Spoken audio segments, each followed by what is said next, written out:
Hi, I'm Gail Holliday coming to you from Corvallis, Oregon in the bountiful Willamette Valley.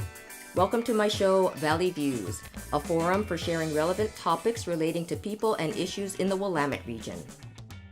Hi folks, welcome to Valley Views. I'm here today with my husband, Max Mania. He recently ran as an unaffiliated candidate for Benton County Commissioner and unfortunately lost.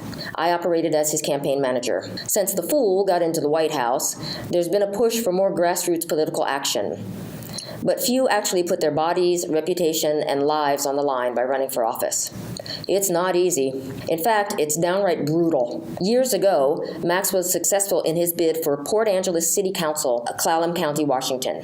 He squeaked in, running as a progressive environmentalist, taking the good old boys in that former logging town by surprise, and was the lone elected official speaking up in opposition to the foreign multinational that owned the last mill in town, a corporation that ran Port Angeles. Max decided to offer his leadership and experience to Benton County in what we both thought could be a positive, game-changing event challenging business as usual. I say game-changing because the exclusively Democratic leadership on the county commission during the past 20 years has led to Benton County having the worst economic inequality in Oregon. Historically, the three Democrats here on the county commission have governed very much like Republicans. So with that, I'd like to welcome Max to the show. Hi, Max. Yeah. So let's talk a little bit about getting the necessary support today. Well, the first thing I would advise people is to have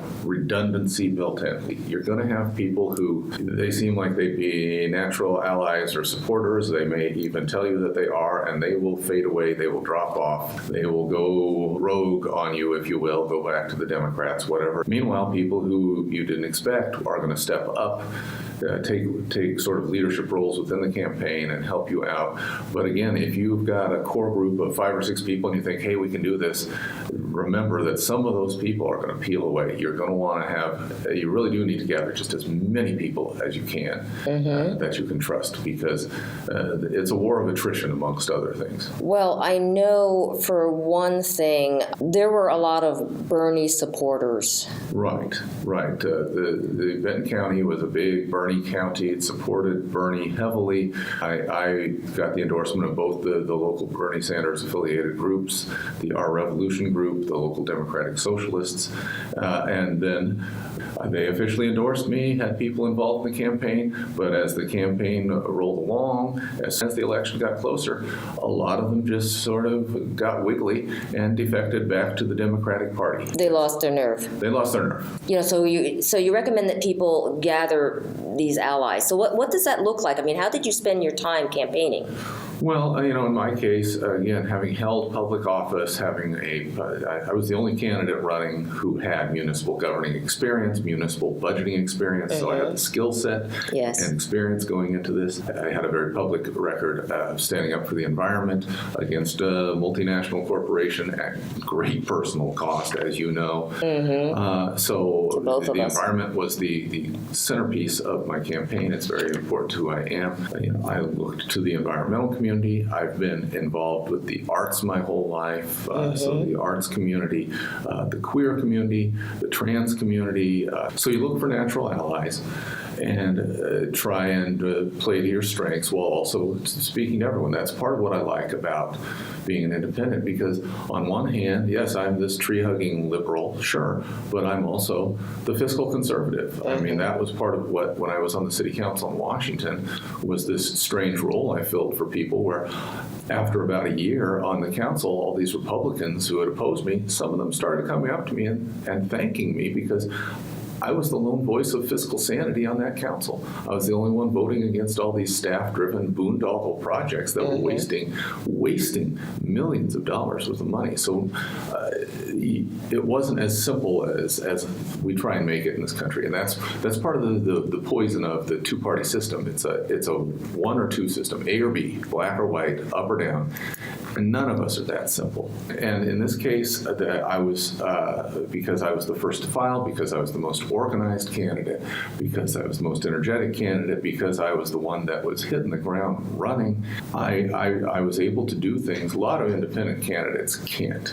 I got the major endorsements of like I said, the Bernie Sanders groups. I got a major endorsement from the SEIU union, yes. who usually go to the Democrats. They say they're nonpartisan, but let's face it, unions tend to go with the Democrats. I got that endorsement. And so I had a lot of traction. And that got a lot of attention, at least initially. But of course, the attention, the flip side of that coin is that you're going to get the other side worried. And there was definitely a point in the campaign when I was aware that the Democrats were suddenly aware that they had a problem on their hands in terms of, oh, this guy's viable. Yes. And that's when the attention you're getting that's positive also draws an equal or even larger amount of negative attention from the other people running. Well, let's talk about these Democrats a little bit, because I know that when I mentioned the Bernie people, because apparently, well, as we know, that Bernie at one point suggested that the people who supported him try to work with the Democrats or get involved with the party to, kind of try to change things from within. And I know some people that swallowed that, and I did not see that working at all. My personal belief is, and whether this is a business you're talking about, a political party, a nonprofit, a group's primary objective is to survive. And that obliterates a lot of moral and ethical barriers to behavior. So let's face it, the Democratic Party can say they stand for the environment, they can stand for the LGBTQ community, but what they really stand for is the Democratic Party. Yes. And so going forward, that is the one thing you can be assured that they will work really hard on, is creating their own continuity.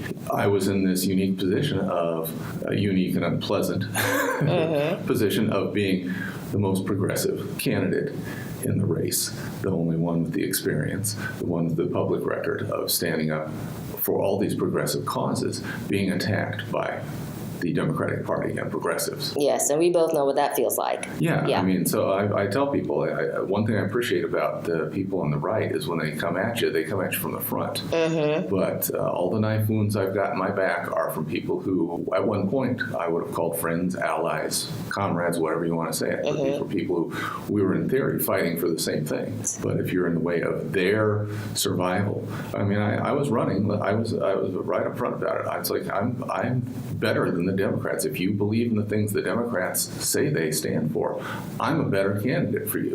The Democratic candidate had nothing to say here. Well, I'm going to give a couple of examples in terms of, you're talking about systems perpetuating themselves. During the primary, when it was all Democrats running, and there was like, well, how many? Six in the primary. And they were called to get the Democratic endorsement. Some of them were invited to interview, some of them weren't, some of them... Well, the endorsement process is always fraught with peril. The filing period ended on a Tuesday at 5 o'clock. And, like the Oregon League of Conservation Voters had their endorsement out for the Democrat who eventually did win. Yes. But they had their endorsement out for him less than 48 hours later. Now, one of the candidates running had filed literally at the last minute, like 20 minutes to 5 the last day. So there was just logistically no way that the Oregon League of Conservation Voters actually talked to everyone. And I verified that was absolutely true. It was verified, yes. So, but here's this endorsement from this supposedly thoughtful, caring environmental group. But if you look at the actual process, it's just a sham. They're going to endorse the Democratic Party's chosen candidate, and that's what they did.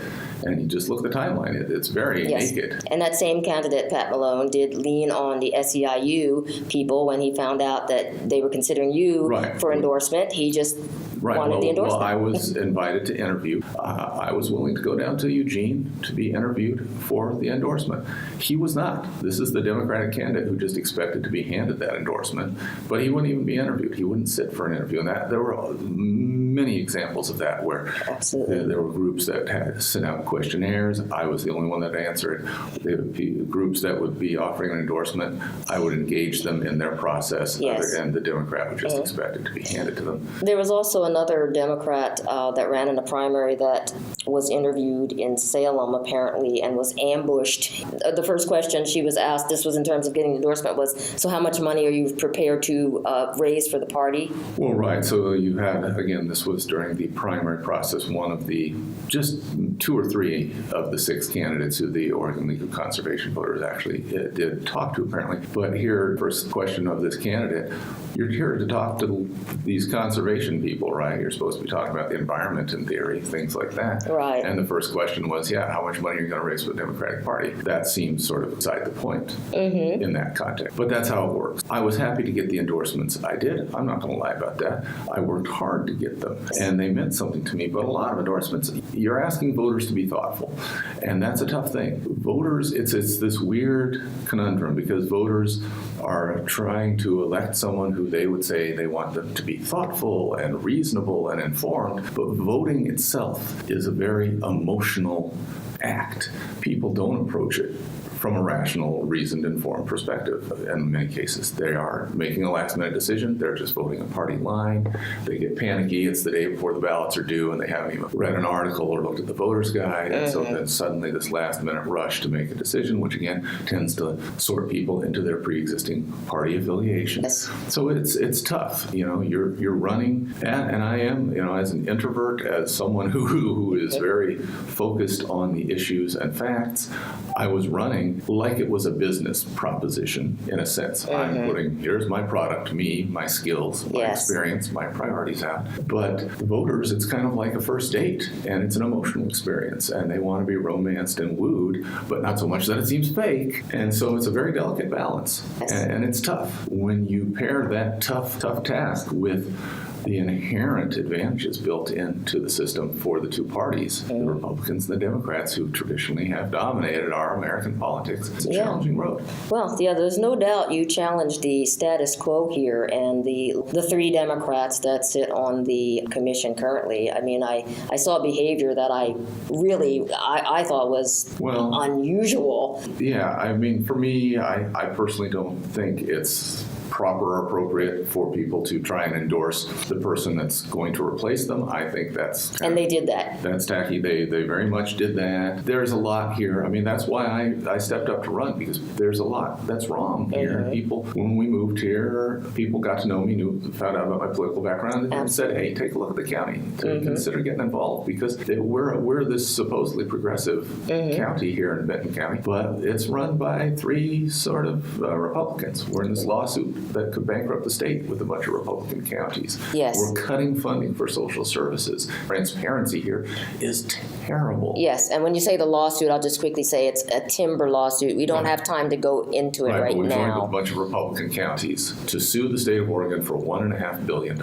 We're coming up against the end of this segment. There's just a lot to talk about, but I hope today we just at least gave an example of some of the support you can get when you run, and some of the unexpected obstacles from people that supposedly should be allies, and what that means and what that looks like, how it unravels. Well, and you need to have a plan, you need to have a structure, you need to have people, and you need to aim high. And you had all that. Right, and again, the fact that I could, as an independent candidate, get an SEIU endorsement, huge. It can be done, but it doesn't just happen. Right. Oh, and SEIU, not everyone knows what that is. The Service Employees International Union. It represents something like 70,000 workers in the state of Oregon. Okay, Maxwell, thanks again for being with us. And and we will see you again next week. Thanks. Talk about social media a little bit. Thank you.